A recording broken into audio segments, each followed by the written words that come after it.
Welcome to the Avert podcast, where we talk with some of the most creative people within North Texas and beyond. I'm your host, Michael Gibson Jr. First of all, Happy New Year. I hope that your holidays were wonderful. Also, congratulations to Steve O of Bourne, Texas. He was the winner of the Starbucks gift card during the holidays. Make sure you are subscribed to the podcast so that you can find out about future giveaways. I also want to give a shout out to all the winners of the recent Golden Globes, but especially to Brad Pitt. You can check out our previous podcast episode, number 53, to hear the interview of Gary Kent, who was a stuntman and the real-life inspiration for Brad Pitt's character in Quentin Tarantino's Once Upon a Time in Hollywood. Speaking of films, the 2020 Denton Black Film Festival returns January 22nd through the 26th, featuring films, art, music, comedy, and so much more. You never know who will be there. I had an amazing time last year. In addition to having my film Allura screen there, I met some other amazing filmmakers, including Speech from the group Arrested Development that I grew up listening to, with the screening of his powerful documentary about music in the prison system. You can find out about this year's lineup, including the new interactive expo, at dentonbff.com. Lastly, we found out that my film Allura will be screening in Toronto at 7 p.m. on Thursday, March 26th during the Sci-Fi Fantasy Film Festival at the Carlton Cinemas in downtown Toronto. The film's about a possible Earth-like planet, A-107A, that has been discovered within the Goldilocks zone near a star. A mother training for the mission of a lifetime as a NASA astronaut has to make the choice between her dream of spaceflight and the love of her daughter, whom she would have to leave behind. You can follow at Allura Film, and that's A-L-O-R-A Film, on Facebook, Instagram, and Twitter to see the trailer, behind-the-scenes photos, and for more info as we get it. And now on to today's episode.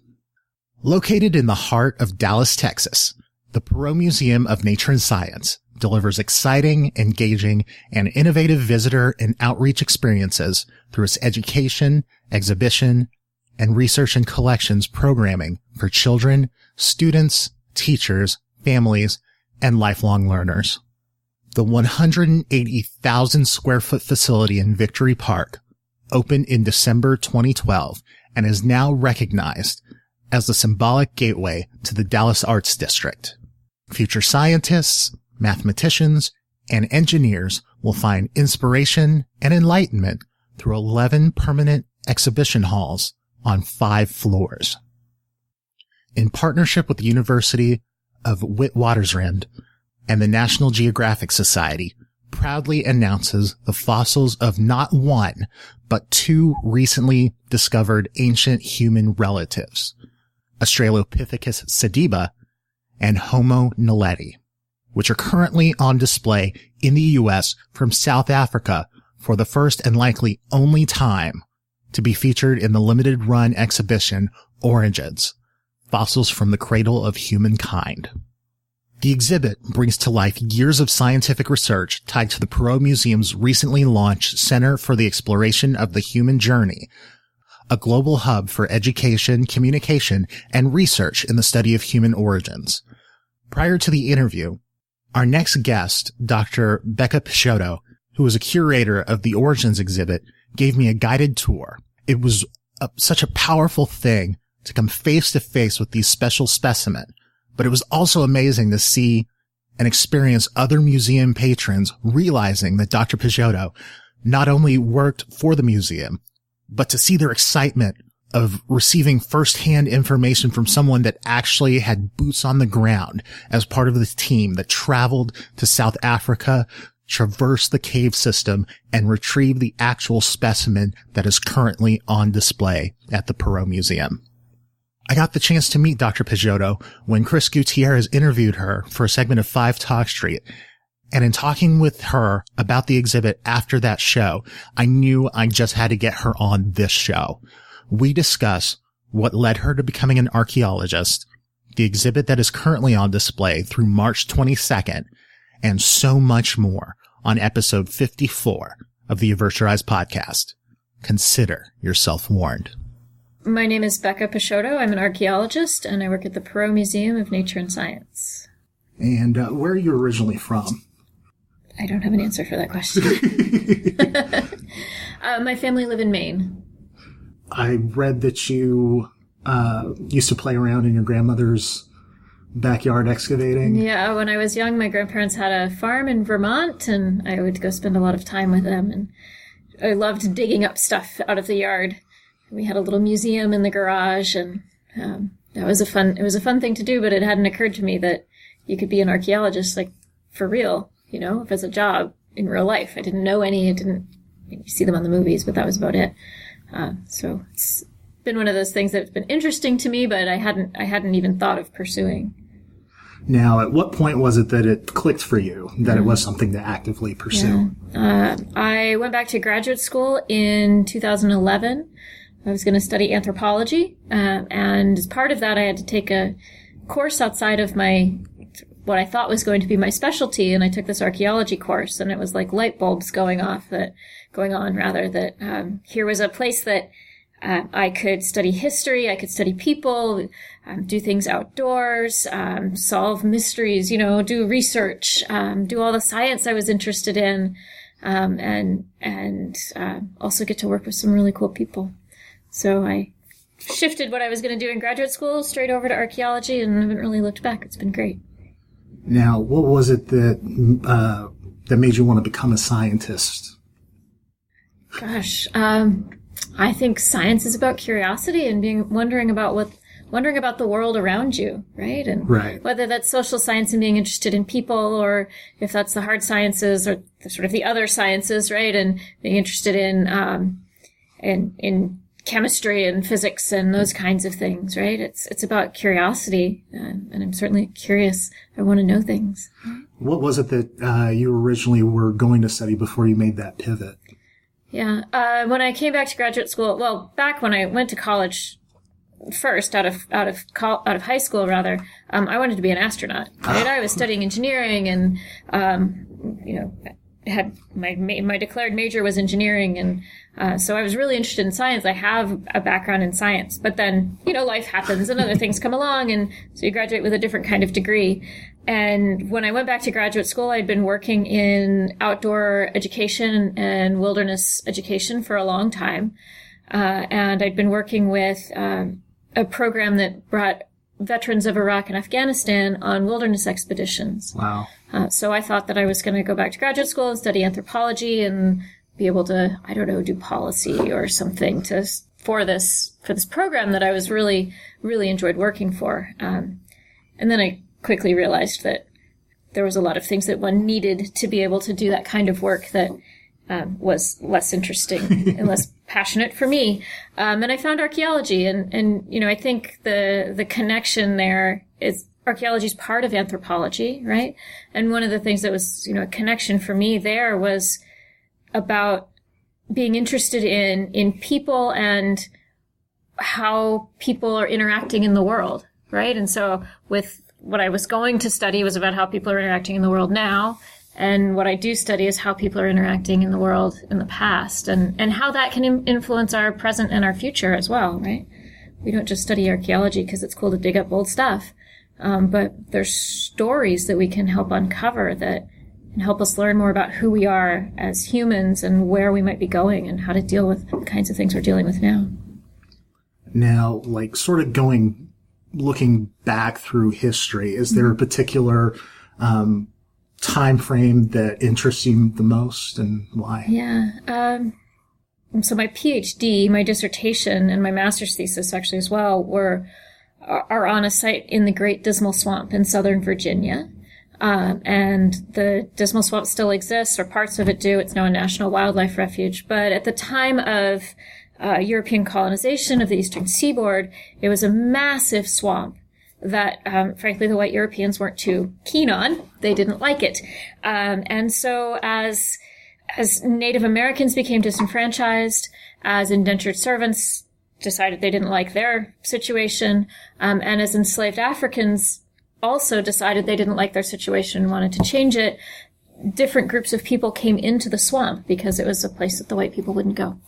And they found refuge there. So that's something that I've studied quite a bit, and I'm really interested in this idea of resistance and resilience and community, and how do people go to a place that seems inhospitable to others and make their lives and make their home there. And I think there are really powerful stories in the swamp that we don't read about in our history books. The Great Dismal Swamp is known for, if you know about it, you probably know that George Washington owned part of it and had a rice plantation there that ultimately failed. Or you know that there were enslaved laborers that were collecting cedar shingles. They were lumbering and collecting cedar shingles there. But you don't get to hear about these stories of Maroons, these African American and African resistance to enslavement. And I think that's something I'm really interested in. Yeah, there's something to be said about, your study of anthropology and just the study of anthropology and archaeology, these stories that are lost to just human evolution, period. And then especially from like the African experience and people that lost their stories just here in, 200 plus years. There's something to be said about that. Yeah. We get the stories when we read the histories, when we look in our textbooks or whatever, when we look even when we look in the historic documents, right? Yeah. We get the stories of the people who had the means to not only have their story written down or to write it themselves, but also to have those documents curated over a long time, right? So we don't get the stories of people like you and I, like the normal people, and so I think we get a bit of a skewed view of what the past was like. And, most of us, 200 years in the future, our stories aren't going to be, if we sort of take ourselves as being in the past and look at archaeologists looking back on us, most of us aren't going to have our stories in the documentary record, right? But yet we're still doing interesting things. And we're still living full lives that, as part of a society. Now, we're here at the Perot Museum, and there's an exhibit that I had to jump at the chance to walk through an exhibit, just period. But you'll have a new exhibit that's running through March called Origins. And can you talk about the exhibit itself and your experiences with the culmination of it? Yeah. So Origins, Fossils from the Cradle of Humankind is an exhibit that we at the Perot Museum worked on with the University of Witwatersrand in Johannesburg, South Africa, and with some support from National Geographic as well. And it allows us to bring the original fossils of two ancient human relative species from South Africa to Dallas. And, old art travels, old objects travel all the time, but these hominin fossils are really special because they're not normally let outside their country of origin. Hominin fossils, the fossils of our ancient relatives, don't travel around. Lucy came, 2007, 2008? Something like that, yeah. Yep, she came over from Ethiopia and did a little tour of the U.S., but that's really the only time that's happened, and nothing's happened since then.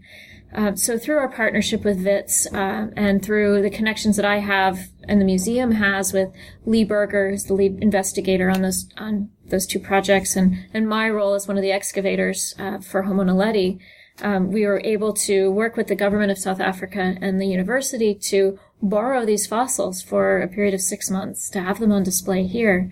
And it's just a really fantastic opportunity to see the bones, the real bones of ancient human relatives. We don't know if they're our direct ancestors or if they're cousins. Probably they're cousins, but we're still working on that to figure that out.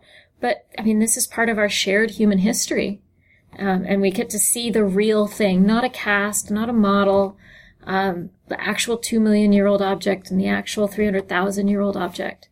And it's a pretty powerful and exciting thing, and it's a neat partnership between our museum here in Texas and the university in South Africa and all of the 150 scientists all over the world who are involved in these projects. Now, talk about you coming in to being selected to be a part of the project to go and excavate these specimens. Yeah. So in 2013, I just finished my master's on that work in the Dismal swamp, and I was taking a year before I started my Ph.D. to go back into the swamp. And there was an ad that came up on Facebook that I didn't actually see. A friend of mine saw it. So not an ad like a paid ad, but a posting, right? Yeah. A friend of mine saw it. It was looking for archaeologists with caving and climbing experience who would be interested in doing this thing in South Africa for a couple of weeks. And, as I said, I did wilderness expeditions before, so I have the caving, rock climbing, mountaineering, all that experience. Archaeologist. I'm comfortable excavating in unusual and difficult places like a swamp. And so I sent off a CV and a cover letter, and I thought, I'm an archaeologist. I'm not a paleoanthropologist. There's no chance, but at least I've tried.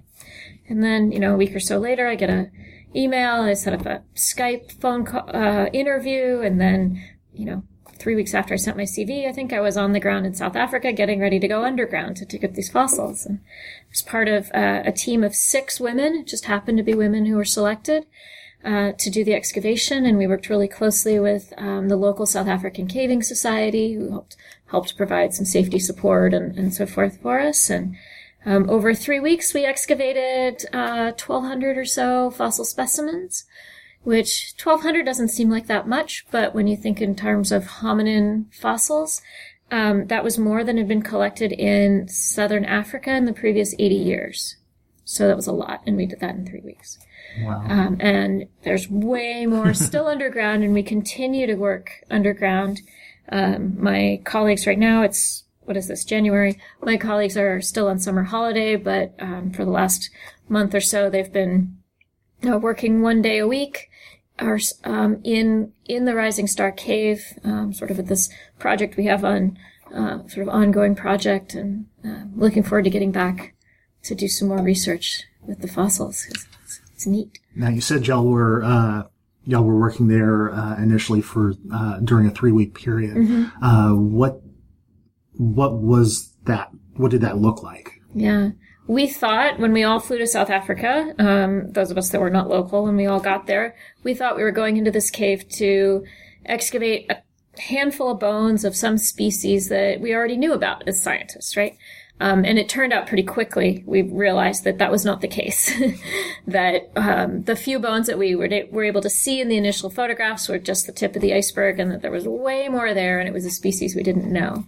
It was a really awesome experience to be in this collaborative team with the 6 of us taking shifts underground, working in pairs or threesomes underground, excavating. You can't really fit that many more people in the space at a time. And a whole bunch of scientists on the surface. We'd bring bones up, and they had a science tent there. So they'd unwrap the bones, and they'd start to study them immediately, and to hear the cheers and the whoas and the oh my goodness coming out of the science tent.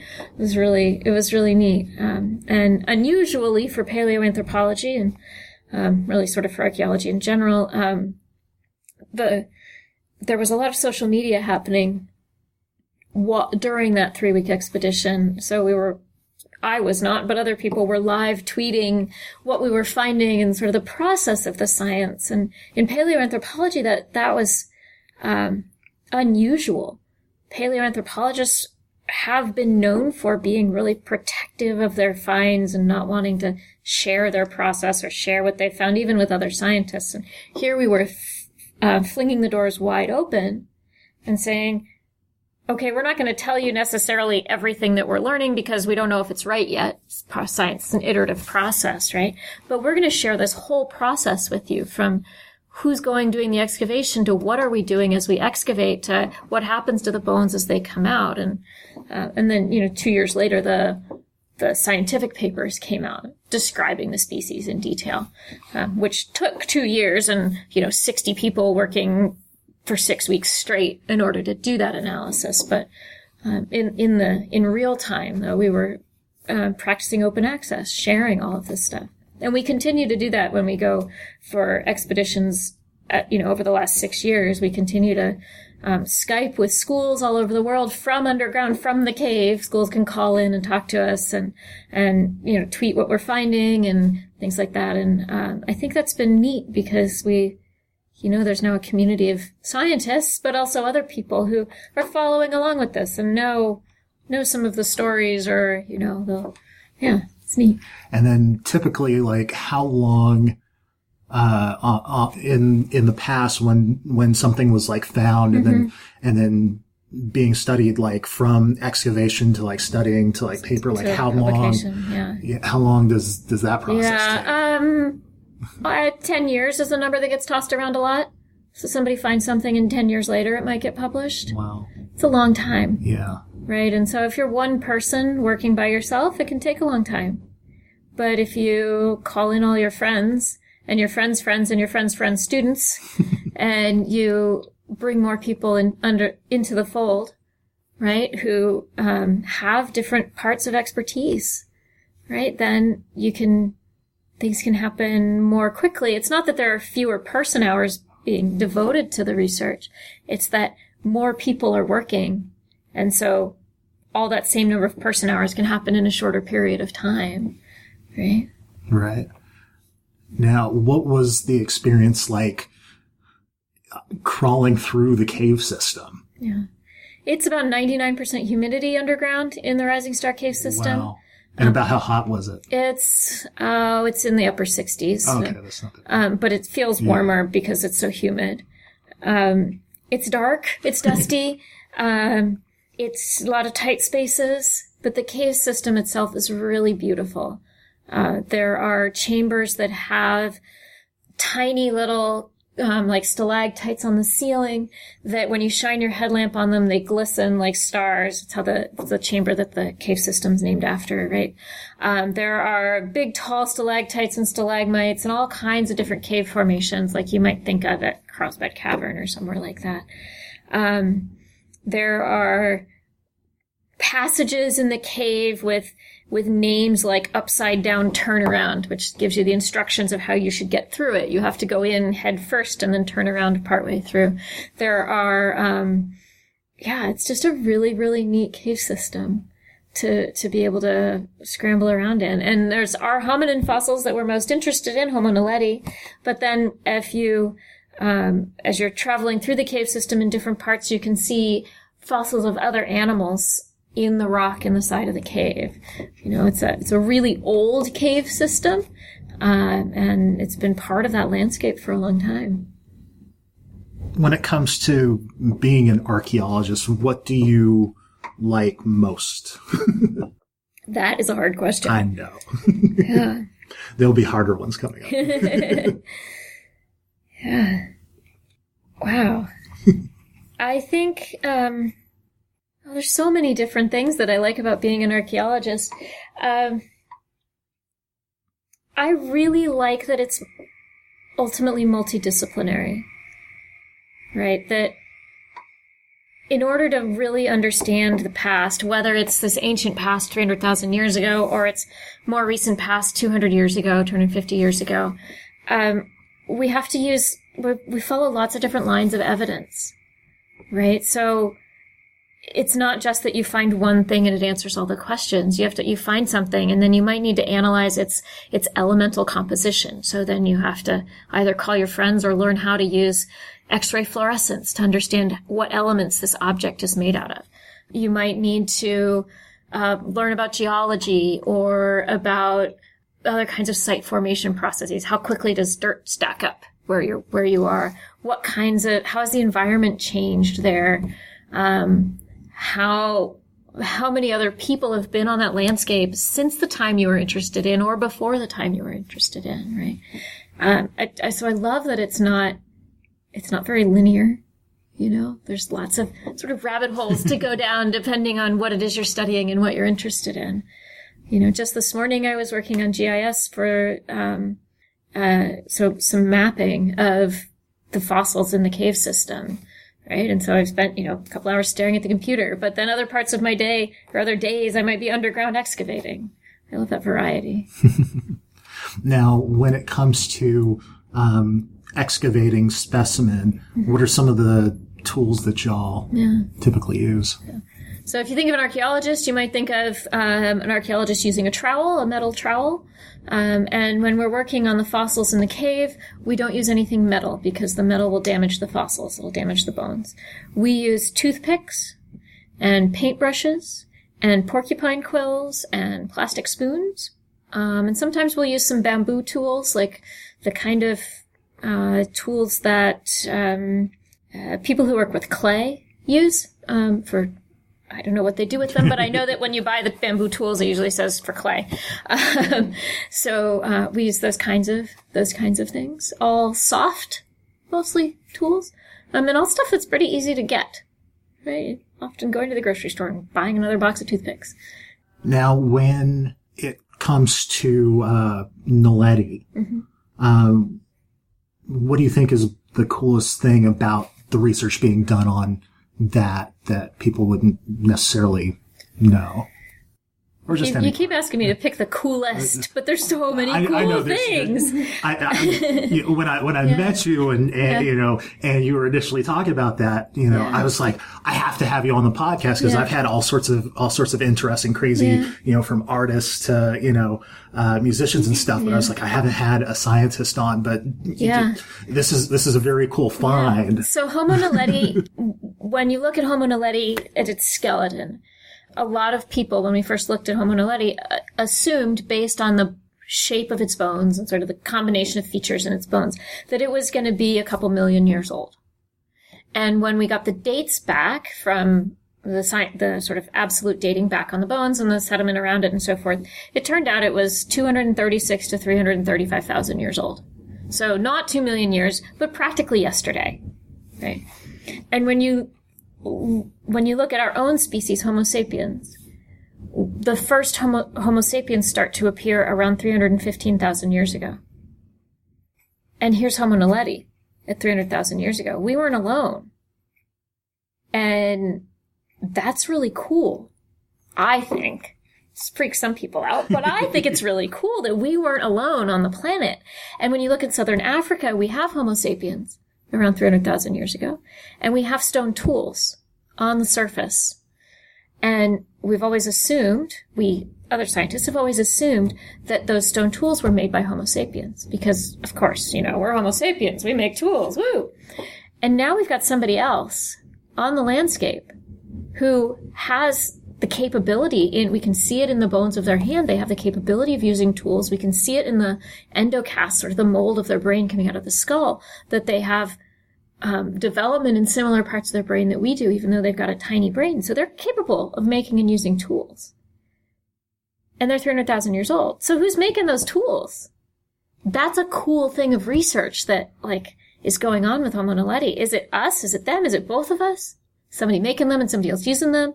Are we sharing? Are we not sharing? All these new questions we can ask. And so not just about this whole tool thing, but, lots of other things about Homo naledi that we don't have the answers to, but we didn't even know we should be asking those questions a few years ago. What do you feel has been, to you personally, your most memorable experience? As an archaeologist, people always ask, what's the coolest thing you find? Yeah. And you're supposed to say, that people want you to say the gold thing, right? You're supposed to say, as an archaeologist, it's not the one thing that I found, it's the accumulation of all the objects that helps us tell the story. Right. Yeah. So as part of this Homo naledi project, I was underground with Marina in 2014, and we encountered some hand bones. And as we exposed the area around these hand bones and continued to expose them, it turned out that we were uncovering an articulated hand.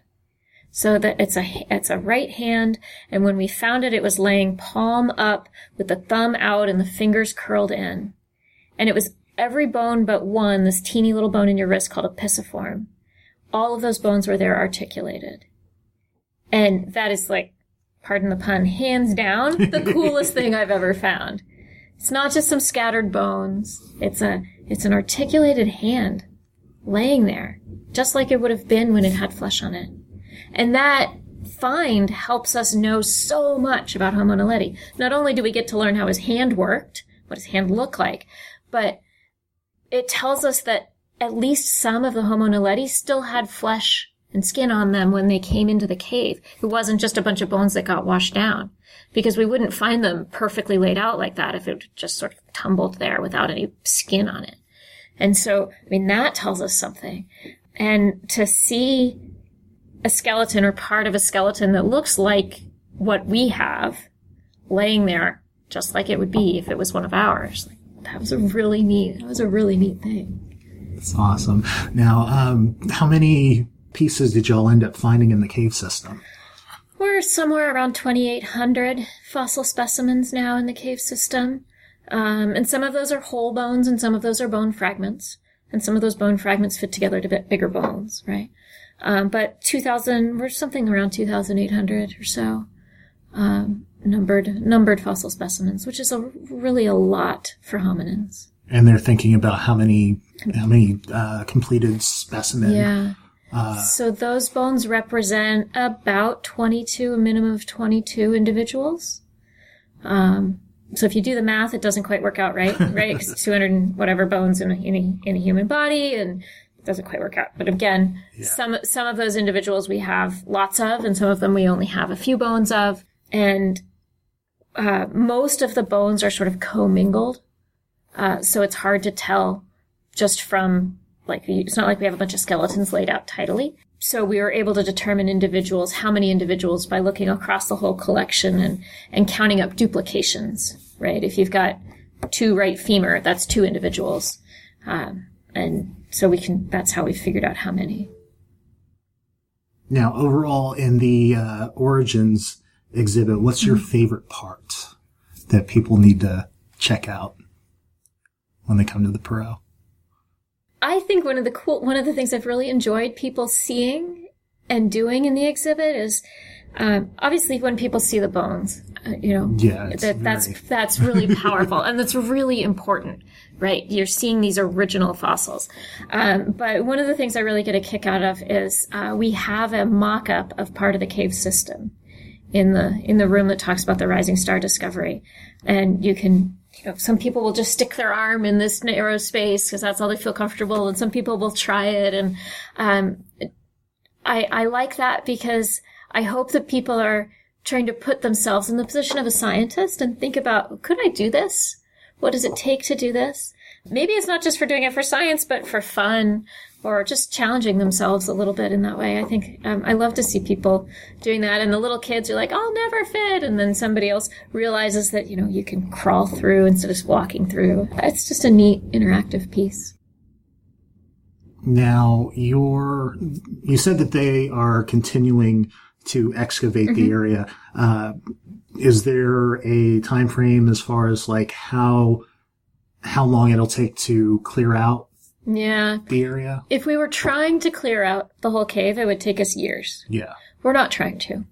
As archaeologists, as paleoanthropologists, we excavate based on research questions. So initially our question, in 2013 when the bones were found, our question was, whoa, bones, what's up with that?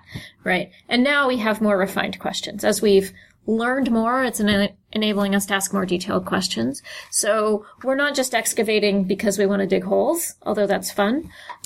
We're excavating because we have specific questions. So we might open up a small unit to address a specific question. The geologist might say, hey, I want to know how the sediment changes at a certain depth. So is there a place where we can excavate to do that? Yeah. So we're not trying. One of the other reasons, besides having specific questions, is as soon as we pull a bone out, as soon as we move the dirt, we've destroyed the site. True. And we can't ever put it back the same way. And technology changes so fast that as an archaeologist, certainly, and the paleoanthropologist as well, if we leave some of it in situ as it is, we're leaving it undisturbed so that in the future, our colleagues, well into the future, or even us more soon in the future, weird construction, can have some area to work that hasn't been messed with yet. Gotcha. Right? Yeah. So just in the 6 years since we started in 2013, the technology we're using has changed so much, right? We think about the ground penetrating radar, which is the basis for our dig pit interactive thing. In 2014 or so, we tried ground penetrating radar in the cave. And at that time, the pixel size, so you take this device underground and you drag it over, and it's supposed to tell you what's underneath the dirt that you can't see. That's the theory anyway. But the pixel size in a few years ago was like a meter or half a meter. And that's huge when you're talking about a bone. Right? So it didn't really tell us that much. Now, just this past year, we worked with some other colleagues who have a more advanced, way more advanced GPR device that's smaller. And its pixel size, the amount of data it can give us, was in the centimeter range. So suddenly we can get way more information, and it's only been a few years. What's going to happen 3 or 4 years from now? And that, DNA or proteomics, trying to get information out of the sediment itself, like all of that stuff are these emerging technologies. And so we need to leave some of our site safe, untouched, so that when those technologies catch up to what we want to know, we have things we can work on. Were there any other scientists that inspired you growing up? Or just coming into your degree? Yeah, I think, when I was a kid, everything was about Sally Ride. Yeah. Right? And Krista McCall. I want to be an astronaut. Right? But, definitely, like, seeing women in those kinds of positions was inspiring for me. Yeah. I'm not one of those archaeologists who's like, I always wanted to be Indiana Jones, or I learned about this archaeologist, this real life archaeologist when I was a kid and I wanted to be like them. I don't have one of those stories. But now that I've learned way more about them, and now they're inspiring me, right? Not Indiana Jones, but, real life archaeologists. I think, when people ask me, what did I want to be when I was little, what I was looking up to, apart from the Muppets, it was like Sally Ride and Krista McAuliffe, Yeah. Which it's funny that you bring up Indy, because like I'm a huge, cinephile, and in doing research, because I'm like, what's the best way to try to talk to an archaeologist? And like, what sort of questions should I, dig down? There were so many things of like, don't bring up Indy. Indy would have been, if he had submitted, for a dissertation or anything, he would have been denied. Yeah, sure. Well, it's like Jurassic Park and the paleontologists, right? All of our dinosaur colleagues, they were inspired by that. Right. Now, as scientists, they look back and they go like, but, as kids, there's so many paleontologists now who were inspired by seeing Jurassic Park. Yeah. And a lot of my colleagues as archaeologists, and it's fine, they were inspired by Indy, and now we look at it with our sort of more educated eyes, and we're like, okay, he was straight up looting, but, Which is funny that you bring up space travel and stuff like that, because I remember growing up myself, I had a poster of one of the astronauts on the moon as a kid, and I didn't really look into like what it would take to learn to end up becoming that, but it was one of the dreams that I had growing up myself. Nice. And so I know the exhibit itself runs through March, is it 22nd? March 22nd. Yeah. And tell people how they can find out more information about the museum overall and the exhibit. Yeah. The museum's website is perotmuseum.org. The Origins website is origins.perotmuseum.org. There's lots of information there about the finds and the science and how to get tickets and all of those kinds of things. And then as we wrap up, because I've taken up so much of your time as it is, but thank you so much for spending time with me through the exhibit and sitting down for this interview. So I have a couple other questions that I always ask everybody as I close out. So how do you define happiness? Well, you did say the questions were going to get harder. Yes, I did. Wow. I don't think I've ever thought about how you define happiness or how I would define happiness for other people. I think happiness and it's like long-term contentment right? Being settled, being content with where you are. Yeah. How do you define success?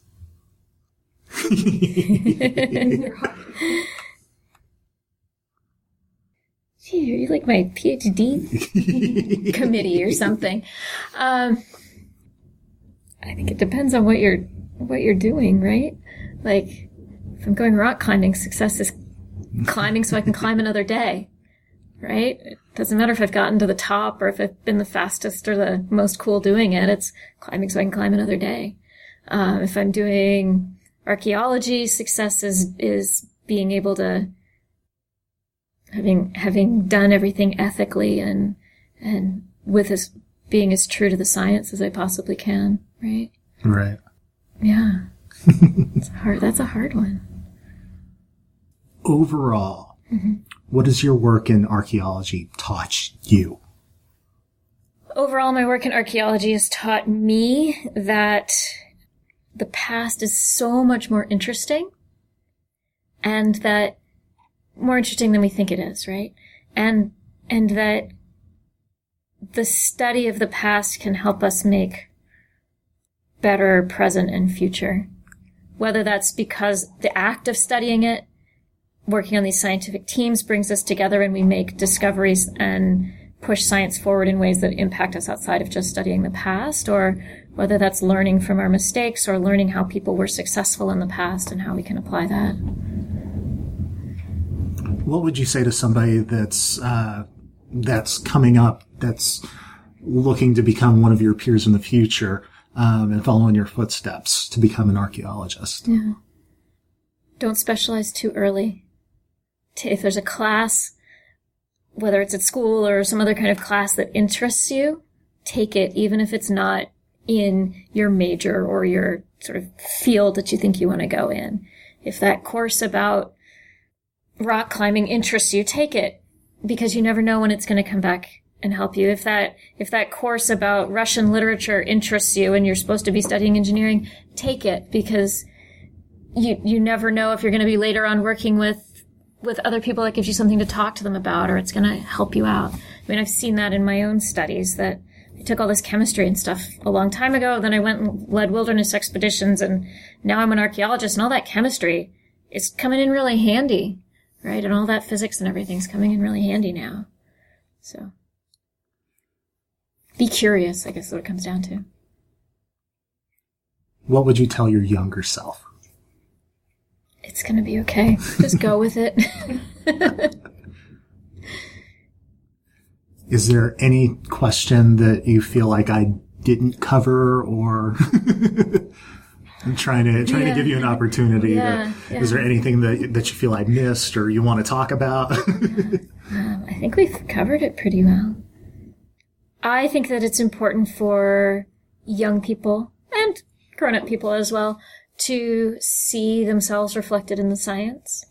And one of the things I love about the Origins exhibit is that we have an opportunity in Origins to highlight lots of scientists that are working on the project.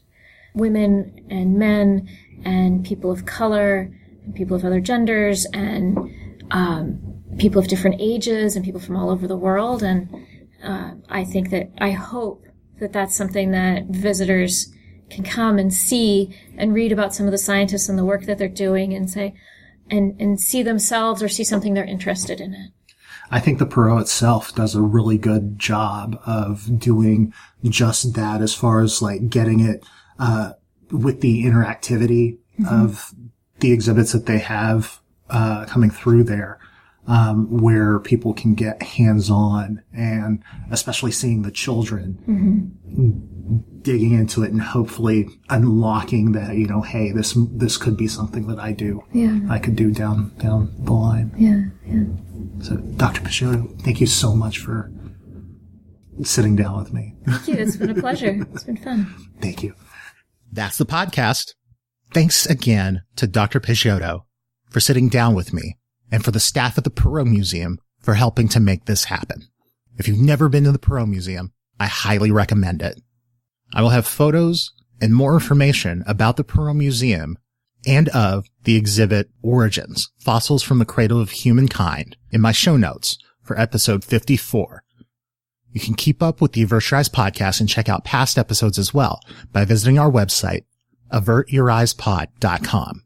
There you will find everything you need to subscribe to the podcast with links to Apple Podcasts, Stitcher, Spotify, Twitter, Facebook, and so much more.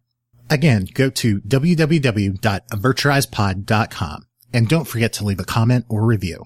Thank you so much for listening. I'm Michael Gibson Jr., and until next time on the Avert Your Eyes podcast, consider yourself warned.